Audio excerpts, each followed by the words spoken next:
Iltimos, qora qutini studiyaga olib kiring.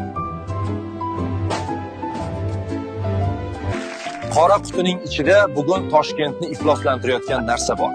Bilimdonlarga savol. Bu nima? Fabrika. Yo'q, zavod. Balki teplitsadir. Yoki isiriqmikan? Qora. Bu aniq qora. Shashlikchilar. Bizning yakuniy javobimiz qora. Endi to'g'ri javobni tinglang. Toshkent havosini ifloslantirayotgan narsa bu. Qora qutini oching.